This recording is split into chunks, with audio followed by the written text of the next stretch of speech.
I'd like to say the waiting was the worst part, but sadly this wasn't the case.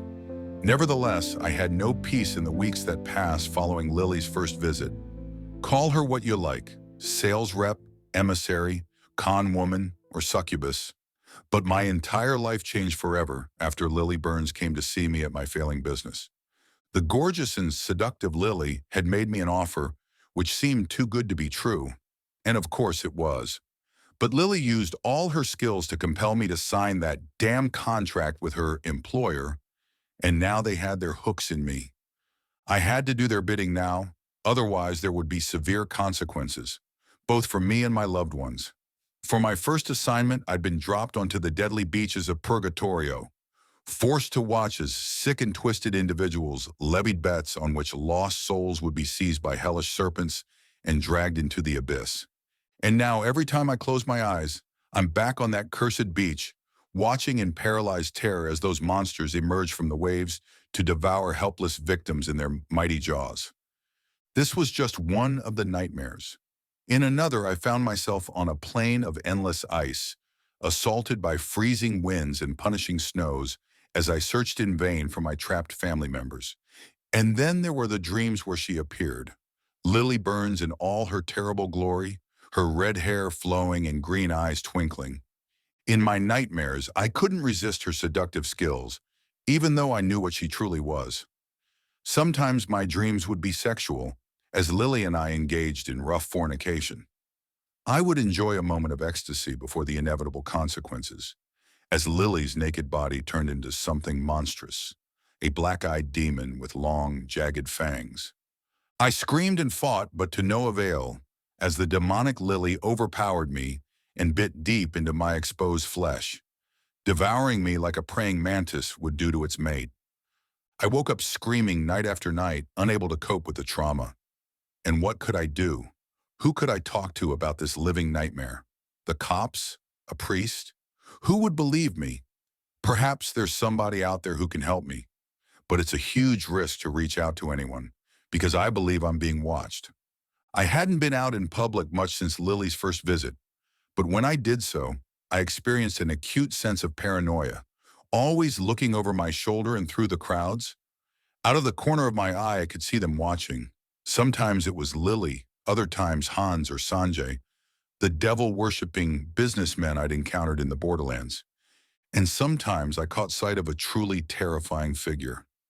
A man dressed in the finest suit, handsome and immaculately turned out, but with a sadistic smile etched on his lips and dark menacing eyes filled with malice and barely suppressed fury. I only ever saw this mysterious figure for the blink of an eye, but even the briefest of encounters with this man was enough to make my blood turn to ice. I didn't know for sure who he was, but I can hazard a guess, even though I don't dare to speak his name. Every morning I dragged myself out of bed, trying in vain to forget the nightmares as I made my way to an empty office where I sat and waited. My travel agency had been saved from the brink after my deal with the devil. The cash injection following my first assignment had paid off my debts and put me back in the black. The business was once again solvent, and all I needed to give in return was my soul. It was another slow Monday morning when she returned to me. I almost jumped out of my chair once I heard the buzzer ring and saw her face on the camera, those piercing green eyes staring up at me. I remembered how I'd felt the first time she came to my door. The lust, excitement, and greed I'd experienced as a beautiful woman with a dream offer had walked into my offices. How naive I'd been. Now I saw Lily for what she truly was, a demon masquerading in a human body. But she still had power over me, and as much as I wanted to keep her out, I had no choice but to let her in. The sweat poured down my brow as I listened to the click of her stiletto heels on the staircase, my mind racing as I imagined what hell she would thrust me into next. Even at this late stage, I wanted to resist, to tell Lily to go to hell, or more accurately, to return to hell. But all my resolve and defiance simply melted away once I saw those green eyes and that charming smile set upon ruby-red lips. "Good morning, George," she said amicably, whilst helping herself to the seat opposite me. "So good to see you again." I felt a surge of anger upon hearing those words, but the fear kept me in check. I wish I could say the same, I muttered, whilst looking down at my feet. Oh, come now, George, she replied with a chuckle. I know this career adjustment is tough, but you really need to get with the program. My employer, our employer, has been good to his word. All your debts are cleared, and the future is bright for your business. I looked up at her in astonishment before responding. The future is bright? How can you say that? All you people stand for is darkness and death. My outburst was ill-advised, and I feared Lily would unleash the beast which dwelt within her. But to my relief, she remained calm, maintaining her human face as she answered. Are we so different, George? You really think you're better than us? Let's not forget your fascination with the dark corners of this world. You were obsessed with traveling to war zones and disaster sites long before our first meeting. Why do you think we chose you in the first place? I didn't have an answer to that question. It wounded me to be compared to these monsters. I'd always had a dark side to me. That much was true. But I was drawn to the darkness, not consumed by it. No matter what I witnessed or was forced to participate in, I could never forget my humanity. Anyway, George, Lily continued, I'm sure you know why I'm here. I have the details of your next assignment. My heart sank and I felt sick to my stomach. This is what I'd feared during those weeks of waiting. I knew the consequences if I didn't comply, but still I needed more information before being thrown into my next hellish odyssey. Wait a minute, I interjected. I have questions. Lily sighed deeply in annoyance before blinking. I swore I could see the darkness behind those green eyes, and I feared I'd overstepped the mark. Her voice became deeper and more hostile, but Lily did reply. Time is short, and so is my patience. But I'll allow you one question, George. My mind raced as I tried to think. What would I ask her? Should I inquire as to the identity of our employer? I suspected I already knew the answer, but was frightened of my theory being confirmed. Or should I ask why I was chosen? Again, I'm not sure I was ready for the answer. In the end, there was only one question I could think to ask. These clients, the people we're bringing to these other worlds, who are they, and why are they doing this? Lily smiled and nodded her head before replying. Our clients are a select and elite group of individuals who have made special arrangements with our employer, which allow them to travel to these unique locations. They pay a substantial price for this privilege, whether that payment is made in gold or in blood. Gold or blood, I repeated, recalling how Lily had used that same phrase during our previous meeting. What do you mean by that? Lily sighed once more and rolled her eyes in frustration. I said one question, and that's your second. It's a good thing I like you, George. She smirked menacingly before speaking again. Master has little need for money or material riches in his realm, but wealth and assets play an important role in our operations topside, so those who can contribute to the cause are given a seat at the table. But what our master really craves is souls, and those who can deliver him dead bodies will always be welcomed into the fold. My body trembled upon hearing those words, and frankly, I wished I'd never asked the question. A moment of tension-filled silence followed, but Lily soon brought the conversation back to business. Enough talk, George, she said before pulling a business card from her handbag and carefully placing it on the desk before me. I need you at this address today at 3 p.m. Don't be late. She paused, looking me over with disdain. You should go home and change. Wear hiking boots and warm clothing. Do you own a firearm? I shook my head in the negative. Well, don't worry, Lily replied. We'll supply everything you need. Just be there and do as you're told. See you soon, George. With that, she got up from her chair and casually walked to the door, shutting it behind her as she descended the stairs. And I sat in silence for a long time, unable to move from my office chair as my head spun and I struggled to breathe, my panicked mind racing as I contemplated the fresh horror I was walking into. I arrived at the location early, having followed Lily's instructions to the letter. The site was an unusual one, an abandoned warehouse on a bleak industrial estate. This looked like the type of place mobsters would bring their victims to execute and bury in secret. I didn't know what Lily's organization used this building for, but guessed I was about to find out. Entering the warehouse through the open door, I was surprised to see a party already inside, four of whom were kitted out in outdoor clothing and carrying an array of equipment in backpacks and with weapons by their sides. The fifth person present was Lily, and she couldn't have looked more out of place in this derelict environment, dressed in her business suit and high heels, her terrible beauty radiating amongst the rubble and assorted garbage strewn across the ground. "Ah, George," she exclaimed with a twisted smile whilst crossing the threshold to meet me. "So glad you could make it. Let me introduce you to our party." She turned to the other four, who I looked upon for the first time. One figure in particular stood out from the crowd. A large man with a tanned, grizzled face and hard eyes, his muscular form contained under a khaki uniform, and with a huge elephant gun slung over his powerful shoulder. He walked over to me, looking me up and down with obvious contempt while Lily made the necessary introductions. "George Walsh, meet Mr. Kurtz, ex-South African military and big game hunter. He will be leading the expedition." I was nervous and suspicious, but remembered my manners, offering my hand in friendship as I said, "Pleased to meet you, Mr. Kurtz."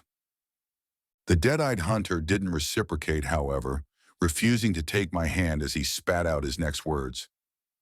"Do you have any hunting experience or firearms training?" "No, I'm afraid not," I replied nervously.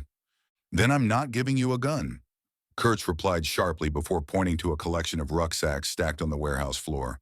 "Take a bag and a flashlight. Once we get over there, stay behind me and do exactly what I tell you." I nodded my head meekly, still none the wiser on what exactly this expedition entailed, but Lily wasted no time before introducing me to the other three members of the party. "And here are three of our most valued clients," she said, whilst pointing me towards two men and a woman, all carrying AR-15 rifles. The older man was bald-headed and wore thick glasses. He was clad in camouflage fatigues and a tundra hat. I was surprised to see a wide grin on his lips and an evident excitement in his eyes. The second man was about 20 years younger and had a head of thick dark hair, but he bore a passing resemblance to his older companion, and so I reckoned they could be father and son. I never found out for sure, but it seemed the young man shared his elder's enthusiasm for the coming expedition. The third member was a woman in her 30s with blue eyes and blonde hair, tied back in a sensible bun. She was dressed in a tan bodysuit and had a hard look in her eyes, making her seem like a serious woman. "No real names, please," the woman said in a no-nonsense tone. "Of course," Lily replied with a sly smile. "Discretion is the client's prerogative. Would you prefer we use aliases?" "Sure," the blonde woman replied whilst looking towards me. "You can call me Athos. He is Porthos," she added whilst nodding to the younger man. "And that guy's Aramis," she added whilst referring to the older man. "Good to meet you all," I replied whilst trying to feign some enthusiasm. "And can I ask what you're all doing here today?" Athos frowned in disapproval, but Aramis was more than happy to answer. "We're trophy hunters," he replied enthusiastically. "The three of us have hunted big game all over the world. Elephants and lions in Africa, tigers in India, polar bears and walrus in the Arctic. You name it, we've shot it." "Oh, I see," I replied with a raised eyebrow, whilst trying to hide my disgust. "Of course, it's become more difficult to practice our hobby," Aramis added. "The animal rights organization, conservation laws. You know what I'm talking about?" I nodded my head in acknowledgement, although I wasn't sure where this conversation was headed. "That's why we're so grateful to our benefactors," said Porthos as he took over the explanation. "Our arrangement with Lily allows us to visit hunting grounds far from prying eyes and track down and kill the deadliest prey. That's why we're here." My jaw dropped and I struggled to find the words to respond, but Lily was on hand to move things forward. "Okay, that's enough introductions. It's time we got you people over there." At this point, Lily performed a ritual I'd seen before, but had hoped never to witness again, as her eyes turned jet black and her hideous maw opened while she uttered an incantation in a language I could not understand. The temperature inside of the warehouse rose dramatically, and within seconds a whirlpool of blood red, had materialized on the far wall, a swirling vortex which would take us to whatever hellscape lay on the far side. This much was familiar to me, but Lily had another trick up her sleeve, this time speaking in English as she said, "May this orb, a gift from our master, guide you through the darkest of places?" I didn't know what she meant, but a moment later, a fireball inexplicably popped into existence in the center of the space. An orb burning fiercely, so much so that it hurt my eyes to look upon it. The fireball simply hovered in front of the portal, as if waiting for orders and the opportunity to become the sixth member of our hunting party. It soon became clear that Lily's part in the ritual was complete. She wasn't going to accompany us to the underworld. Instead, she whispered parting instructions into Kurtz's ear before calmly walking towards the exit. I watched her go, noting how she turned briefly to shoot me a sly wink whilst mouthing the words, "Have fun." I continued to glare at the demonic woman in astonishment, wanting to flee out the door after her. But Kurtz wasn't having it, as he put a firm hand on my shoulder and shouted in my ear, "Damn it, man! Quit stalling and get in the game. We must get through before the portal closes." I was more than a little intimidated by the huntmaster, and so did as told, gathering up my assigned rucksack and supplies before I was shoved forward with the rest of the party. The floating fireball was the first to enter the portal, floating through the air like it had a mind of its own. The three musketeers were next to cross over, leaping into the vortex one by one, whilst clutching hold of their bags and weapons. Kurtz forced me to go next, crying into my ear as the hot, rancid air hit me. "Your turn, Georgie boy." He literally shoved me into the crimson portal, and I stifled a scream as I was pulled in, the darkness consuming me as my body and soul was thrust into a fresh nightmare. I awoke in a dark place, dark, cold, and lifeless. Fumbling around on bare rock, I called out for help from my companions. "Over here, George," came the reply from a voice I could not recognize. I crawled towards the friendly voice, but when my eyes adjusted, I could see a light before me, weak at first but rapidly growing brighter. Bringing light to dark places. I remembered Lily's words spoken back on the mortal plane, and suddenly they made sense. The fireball was providing us with illumination inside of this dark cave, as it seemed we'd been transported to a subterranean tunnel, deep underground and beyond any natural light. Standing up upon shaking feet, I made my way across the cave floor, seeing my armed companions gathering around the burning orb, raising torches mounted on their rifles as they surveyed the perimeter. I was the only unarmed member of the group, so I made my way to the center of the defensive circle, staring into the darkness all around us and up at the high ceiling above. It was a chilling and frightening environment, worse even than the deadly beaches of Purgatorio. I didn't know what evil dwelt in the darkness of these seemingly endless tunnels and caverns, but I experienced a cold foreboding as we stood and waited. Thankfully, Kurtz seemed familiar with this hellscape, and so was able to give us the all-clear once establishing there was no imminent threat. Next, he withdrew an electronic tablet from his backpack and brought up a preloaded map on screen, a maze of vast size and complexity which we were now inside. Once he confirmed our coordinates, Kurtz turned and looked upon his hunting party, examining our faces illuminated by the fiery orb before he spoke. "Listen up, people. Welcome to the Labyrinth, home and prison of the mighty Minotaur. This is one of the toughest and most deadly environments I've ever visited, and the prey we're going after, well, he's more than just a dangerous predator. He's intelligent, cunning, and this is his home turf. Mark my words, this is going to be the hardest hunt of your lives, but honestly, the Minotaur is the least of our worries." He paused briefly, pointing to the image on his tablet. "This is the map I drew up during my last visit. To the best of my knowledge, it is still accurate. But there's a problem. The Labyrinth wasn't just designed to keep the Minotaur imprisoned, but also to keep us mortals out. It doesn't want us here, and the dark magic in these walls will react aggressively to our intrusion." He paused once more, looking each of us directly in the eye to drill home the importance of his words. 2 days, 48 hours. That's all we have. We need to be out of here by then, at the rendezvous point and through the portal. Because after those 2 days are up, the maze will reconstitute itself and my map will become useless. We'll become trapped inside the labyrinth with next to no prospect of escape.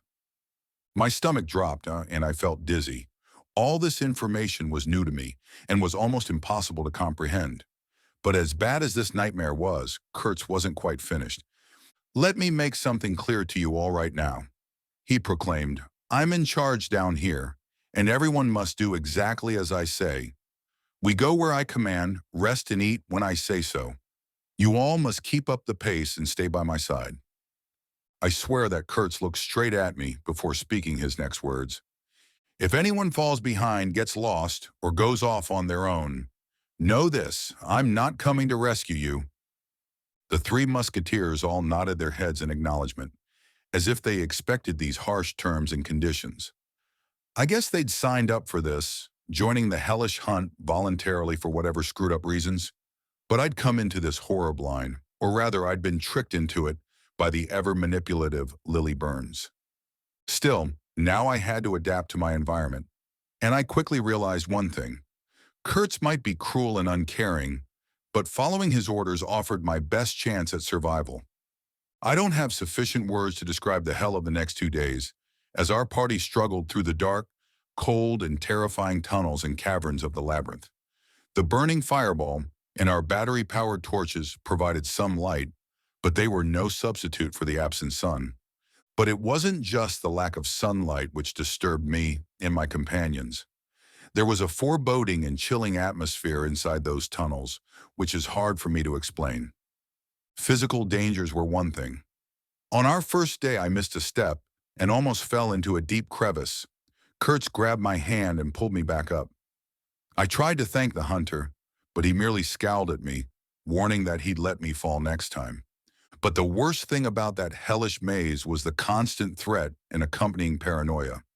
I lost count of the times we heard scratching or scuttling around us, as unidentified creatures scurried in the darkness just beyond our light source.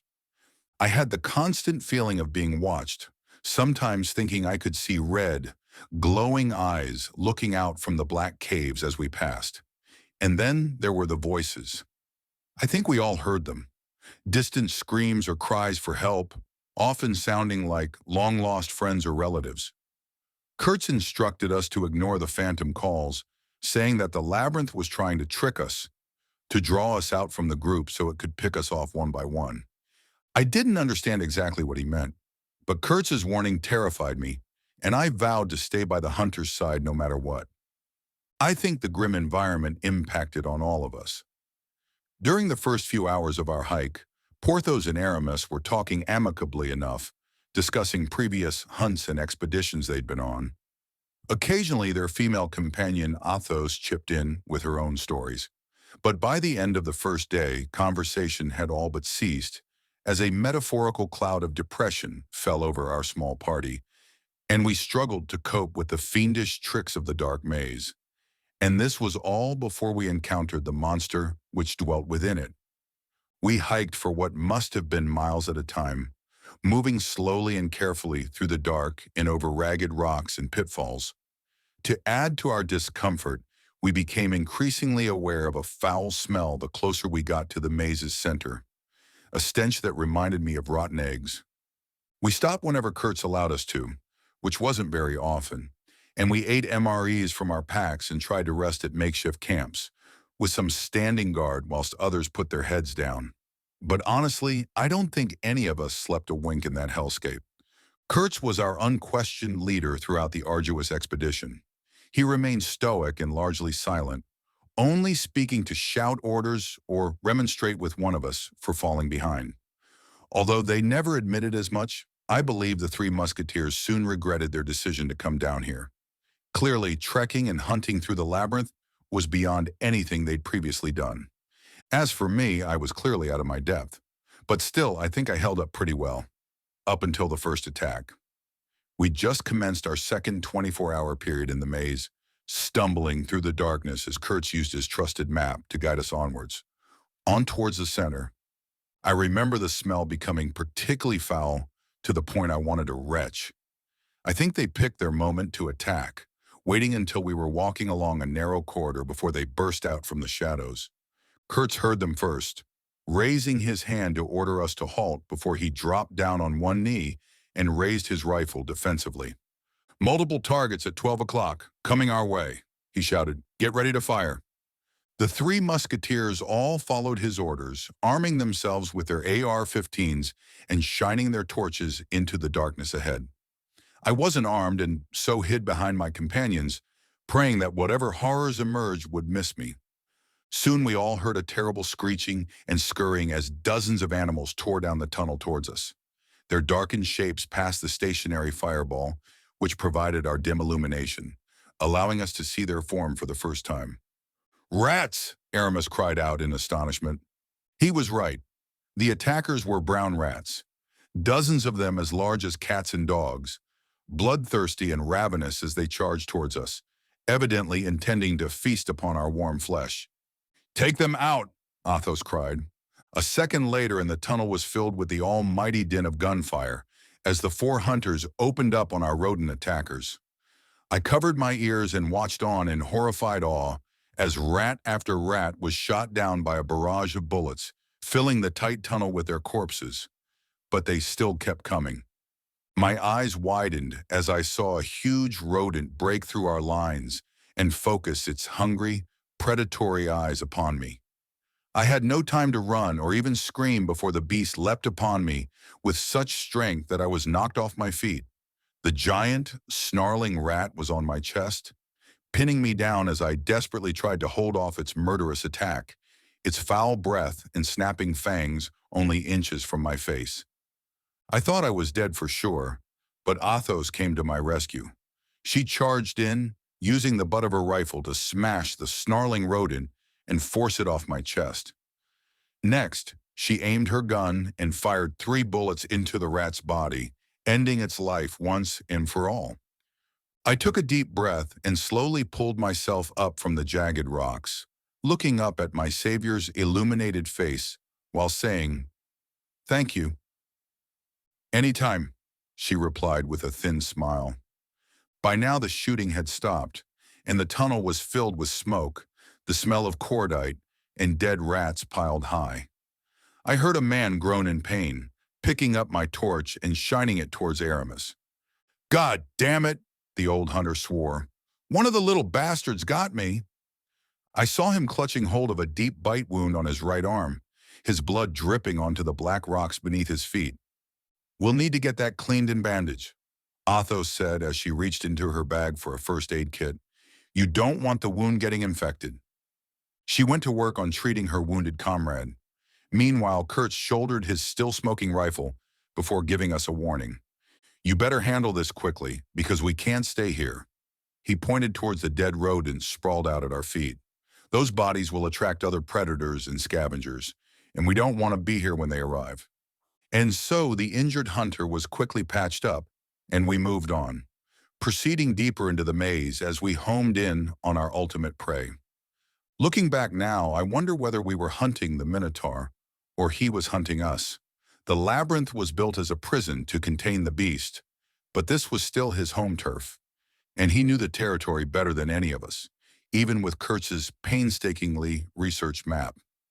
In the end, it's a miracle that any of us made it out alive.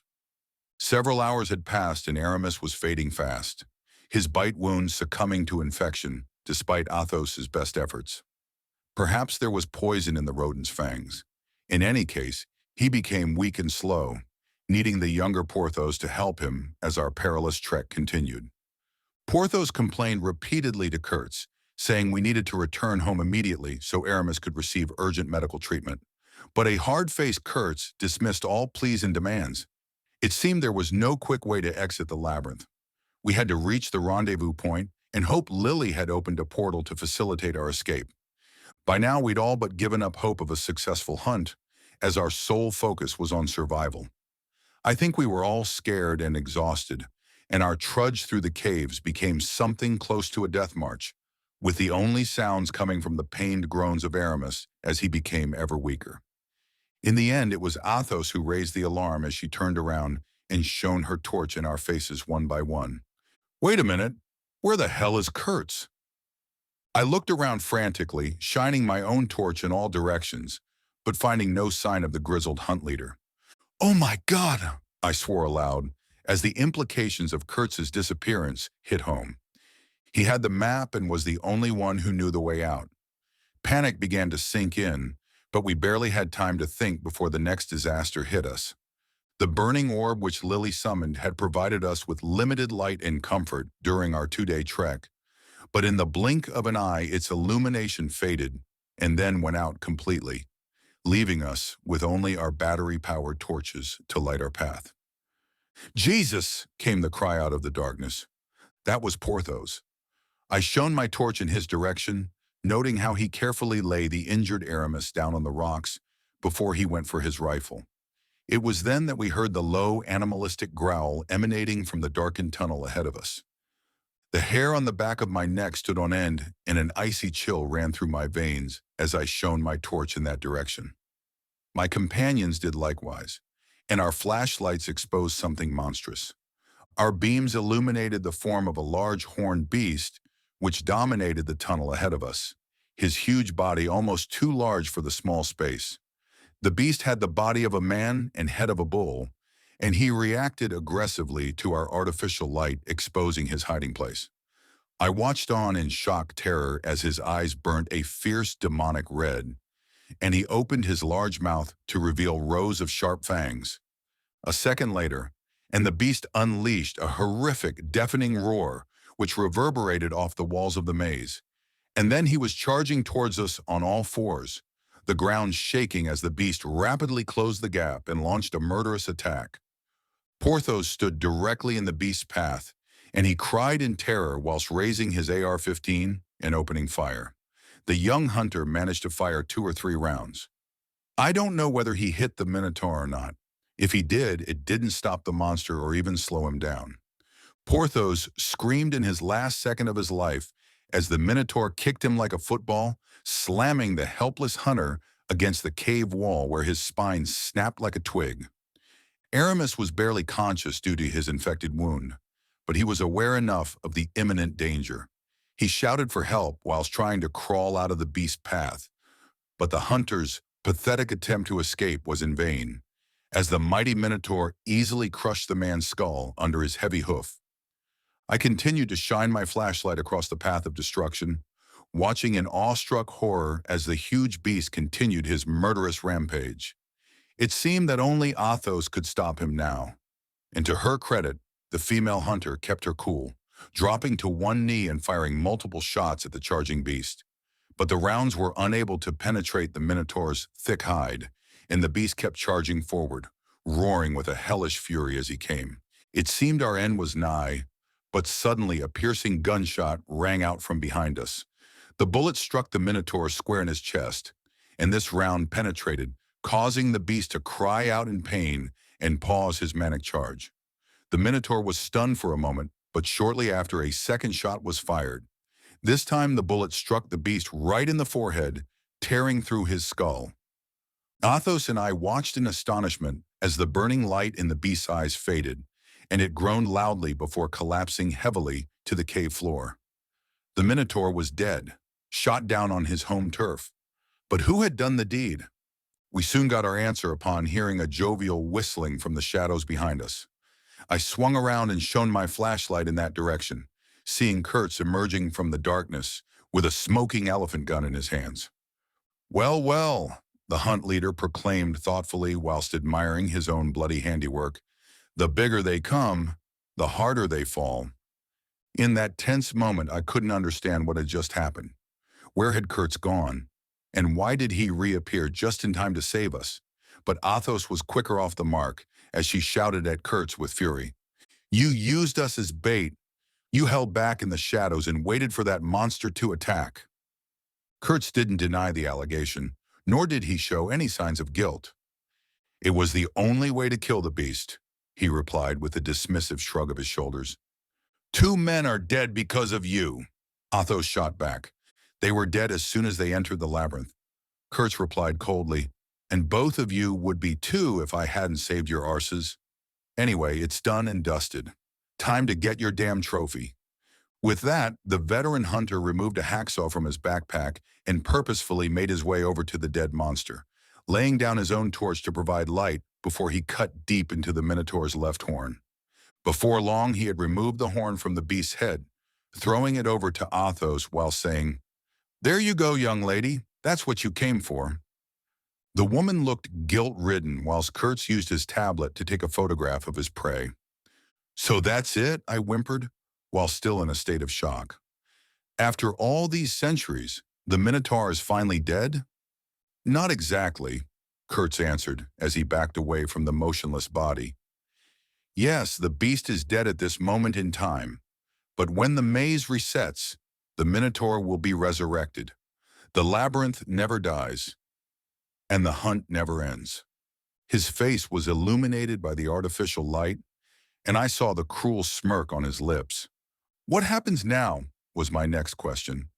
"Now we get moving," Kurtz replied firmly. "We're already behind schedule and must get to the rendezvous point on time. Drop everything we don't need and keep up the pace." "What about them?" Athos interjected whilst pointing to the mangled corpses of Aramis and Porthos. "They're dead and we can't bring them with us." Kurtz responded dispassionately. "Stay with them if you want, lady, but I'm leaving." Athos and I shared a look under the torchlight. Neither of us felt good about leaving our deceased companions behind, their bodies rotting in the dark, or more likely being feasted upon by rats. But Athos and I were still alive, and we didn't want to become trapped in this hellish maze of darkness and death. And so we followed our huntmaster, leaving the bloody scene behind us as we raced through the tunnels. Our path was barely illuminated by torchlight, and we always feared another attack from whatever monsters still inhabited the maze. But it was the labyrinth itself which presented the greatest danger. With the Minotaur dead, the dark maze was rearranging itself, the ground shifting beneath our feet and the tunnel walls slowly narrowing. "Faster! Faster!" Kurt screamed, a fear now evident in his voice. "We're running out of time." The three of us sprinted for our very lives, charging down the final tunnel as the walls closed in on us. Miraculously, we saw the portal ahead of us, a swirling crimson vortex, previously so sinister, but now representing our only salvation. The ceiling started to collapse on our heads, and we took the final few yards in a desperate leap. Kurtz first, then Athos, and finally me. My body sucked into the whirlpool and hurtled through the dark void. I came to back on the dusty floor of the warehouse, back on our mortal plane. Not the best of destinations, but a paradise compared to where I'd just come from. I picked myself up and surveyed the surroundings, finding Kurtz and Athos already there, standing over me. And Lily was back, casually walking across the warehouse floor in her heels, a wicked grin on her ruby-red lips as she approached.